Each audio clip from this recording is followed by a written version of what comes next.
Hello students, आज हम MSc final के फर्स्ट पेपर के कोऑर्डिनेट्स वाले पार्ट्स में hormonal control of the Metamorphosis की बात करेंगे। मैं डॉक्टर सुंदर सिंह पुनः एक नए वीडियो के साथ आपके सामने उपस्थित हूँ। Morphological changes, what is the morphological changes during metamorphosis, aquatic existence to terrestrial existence, यानी जब एक्वेटिक में वो निवास करते हैं तो कन्वर्ट टू टेरेस्ट्राइल एग्जिस्टेंस की होगी। यूरोडेल्स में अपन बात करें तो reabsorption of the tail fin, the destruction of the external gill, change in skin structure and endurance में अपन देखेंगे तो मोर कॉम्प्लिकेटेड हो जाता है। Every organ is subjected to modification. Larval structure respond to T4 and T3 in 4 ways: growth, death, remodeling, and re-specification. Growth of new structure. The limb, nictitating membranes, and eyelids merge हो जाती हैं ये। T3 induces the proliferation and differentiation of new neurons to serve these organs. T3 hormone जो है वो प्लोरिफिकेशन और differentiation में काम में आता है। Blocking T3 activity prevents these neurons from forming and causes paralysis of the limbs. Eyes moves to the front of the head from there original lateral positions. तो आई जो होती हैं वो चेंज हो जाती हैं front of the head, from there original lateral position से वो फ्रंट में आ जाती हैं। और ipsilateral pathway emerges enabling input from both eyes to reach the same area of the brain. Cell death during the metamorphosis. T3 causes the degeneration of the pedal-like tail and the oxygen procuring gills. First part of the tail reabsorption is caused by suicide, but that the last remnant of the tadpole tail must be killed off. T3 cells the muscle cell to kill themselves by apoptosis. Later in metamorphosis the tail muscles are destroyed by phagocytosis. तो अपन ये देखेंगे कि इसमें degeneration की क्रिया होती है ज़्यादातर इसमें। तो मेटामॉर्फोसिस में tail muscles are destroyed by phagocytosis की क्रिया द्वारा। Larval red blood cells are specifically digested by macrophages in the liver and spleen. तो डाइजेस्ट किससे हो जाती है? Macrophages in the liver and spleen. Remodelling during metamorphosis. Remodelling की जो प्रक्रिया है वो larval intestine is converted into the shorter intestine for a carnivorous diet. Carnivorous diet के लिए जो लार्वल की जो इंटेस्टाइन है वो कन्वर्ट हो जाती है, शॉर्ट हो जाती है कार्निवोरस के लिए, क्योंकि कार्निवोरस की जो इंटेस्टाइन होती है वो बहुत ही शॉर्ट होती है। Most of the nervous system is remodelled as neurons grows and innervate new targets. Nervous system क्या है? रिमॉडलिंग हो जाता है न्यूरॉन्स ग्रो के लिए। The lateral line system of the tadpole degenerates and the ears undergo further differentiation. तो इसके tadpole के जो लेटरल लाइन सिस्टम है वो भी चेंज होता है, डिजनरेट होता है, और ईयर्स जो हैं वो फर्दर डिफरेंशिएशन के लिए तैयार होते हैं।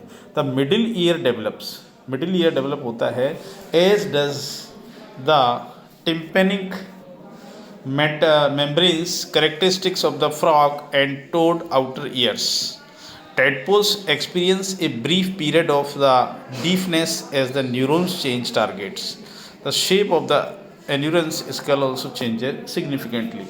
तो स्कल भी चेंज हो जाता है इनका। बायोकेमिकल री स्पेसिफिकेशंस में एमिनोटैलिक से यूरोटैलिक होंगे ये। तो ये डायग्रामेटिक रिप्रेजेंटेशन इसमें दिया हुआ है। तो ऑर्निथीन जो साइकिल है उसके माध्यम से ये होता है। कार्बोमाइल फॉस्फेट सिंथेटेज से कार्बोमाइल फॉस्फेटेज, फिर ऑर्निथीन कार्बोमाइल ट्रांसफरेज, सिट्रुलिन के बाद में आर्गेनोसक्सीनेट, फ्यूमेरेट, अर्जिनेट, एर्जिनेज एंड ऑर्निथिन। ये एक साइकिल पूरा होता है और दूसरे फेज़ में अपन देखेंगे तो इसका जो है वो percentage of the post metamorphic enzymic level इसमें दिया हुआ है। तो जैसे जैसे ये व्यवस्था और आगे बढ़ेगी तो ये जो लेबल है मिडिल रिएप्शन और ओनली टेल्ड रिमेन्स, तो ये परसेंटेज का यूरिया एक्सक्रीशन का जो ग्राफ है वो बढ़ेगा, इंक्रीज करेगा। Hormonal control of the amphibian metamorphosis. Metamorphic changes are due to the secretion of the hormone thyroxine, T4 इसको नाम देते हैं। तो हार्मोन थायरोक्सिन है ये। The conversion of the T4 into the more active hormone triiodothyronine T3 में convert होता है। The degeneration of the T3 is the target tissues, degradation of the T3 in the target tissues. तो degradation होता है, अगर tissues target किया हुआ है, जो डिजनरेट होना है वहाँ डिग्रेडेशन ऑफ द T3 होगा। T3 bind to the nuclear thyroid hormone receptors TRS।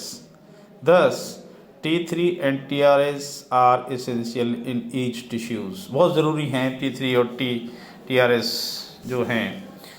और concentration of the T3 depend on T4 and two important enzymes. जो कंसंट्रेशन ऑफ T3 है वो डिपेंड करेगी किस पर, T4 पर, and two enzymes. Types second, deiodinase removes an iodine atom from the outer ring of the precursor hormone. जैसा diagrammatic representations है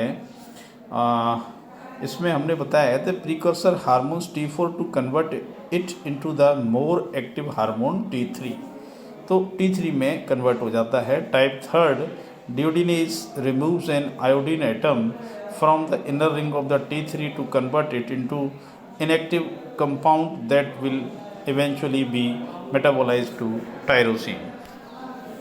receptors type. अब हम रिसेप्टर्स की बात करेंगे तो टू टाइप्स ऑफ रिसेप्टर्स की बात करेंगे, TR alpha and TR beta. TR alpha is widely distributed and is present before the organism has a thyroid glands. TR beta is gene product which is activated by hormone. TR binds and forms dimer with RXR. These dimers bind T3 and affect transcriptions. TR RXR is associated with gene promoters and enhances and repress transcription. ये repress करता है, यानी एक दूसरे का antagonistic effect की बात है ये। When T3 added to this complex, gene activation take place। Pre metamorphosis की बात करेंगे अपन। During this stage the thyroid gland has begun to mature and is secreting low level of T4। The initiation of T4 secretion may B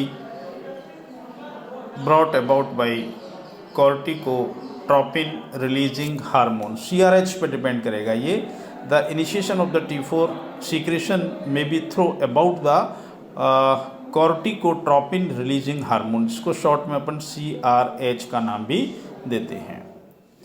CRH may act directly on the frog pituitary, instructing it to release thyroid stimulating hormone TSH, or it may act generally to make the body cells responsive to low amounts of T3।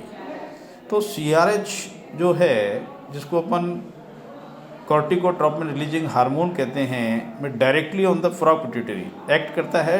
Frog की pituitary instructing to a release thyroid stimulating hormone TSH को stimulate करता है CRH, और it may act generally to make the body cell responsive to low amount of T3। ये responsible भी है। दूसरी तरफ हम बात करेंगे the tissues that respond earliest to the thyroid hormones are those that express high level of duodenase second and can thereby convert T4 directly into T3। तो duodenase second and can thereby convert T4 directly into T3। T4 जो है convert होता है T3 में as the thyroid matures to the stage of pro metamorphosis it secrete more thyroid hormones. तो जैसे ही ये थायराइड मैच्योर्स होता है to stage of pre metamorphosis, तो थायराइड जो इसमें सीक्रेट होता है many major changes such as tail reabsorptions, gill resorptions and intestinal remodeling must wait until the metamorphic climax stage। ये तब तक नहीं होगा जब तक मेटामॉर्फिक जो स्टेज है वो क्लाइमैक्स स्टेज में नहीं आ जाती। The concentration of T4 rises dramatically and TR beta levels peak inside the cell. तो कंसंट्रेशन जो होती है वो T4 की वो राइजेज होती है, और राइजेज होने के बाद में ड्रामेटिकली जो राइजेज होती है एक नाटकीय घटनाक्रम के द्वारा होती है, and TR beta levels peak inside the cells. Pro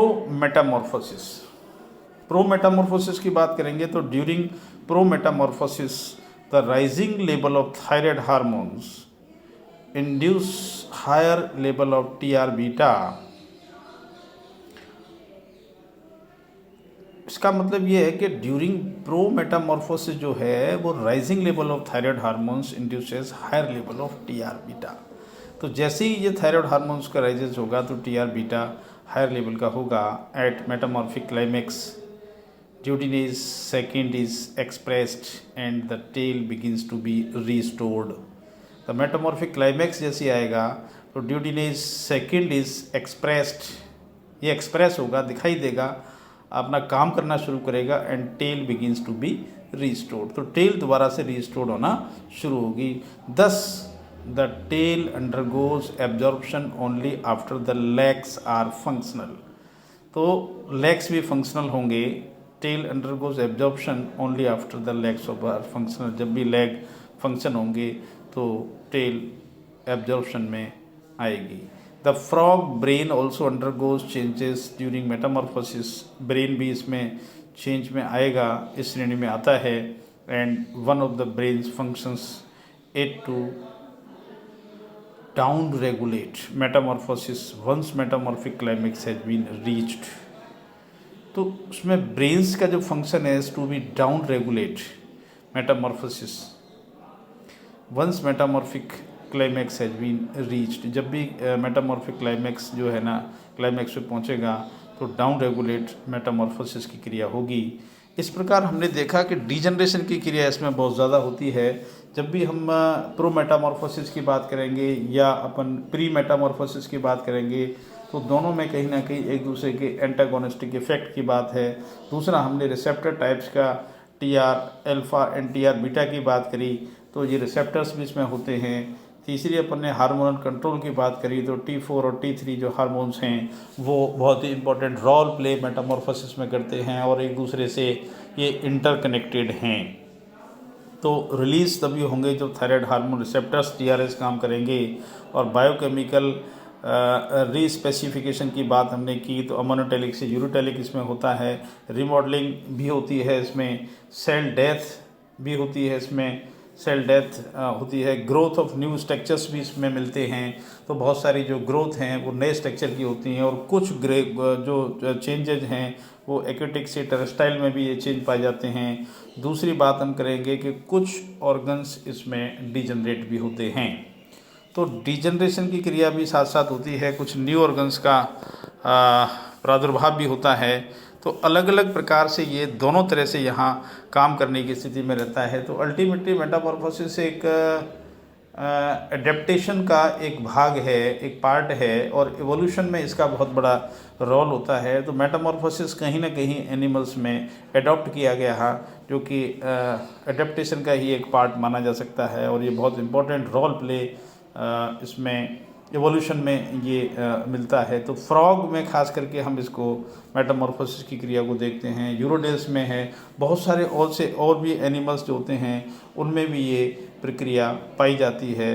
अंत में अपन ये निश्चित रूप से कह सकते हैं कि मेटामॉर्फोसिस अपने आप में एक ड्रामेटिकल चेंज की क्रिया है और हर एनिमल्स में ये संभव नहीं है। कुछ विशेषीकृत एनिमल्स में ही ये प्रक्रिया पाई जाती है। तो मेटामॉर्फोसिस का एक पार्ट है नेक्स्ट पार्ट अगले चैप्टर में हम अध्ययन करेंगे। Thank you.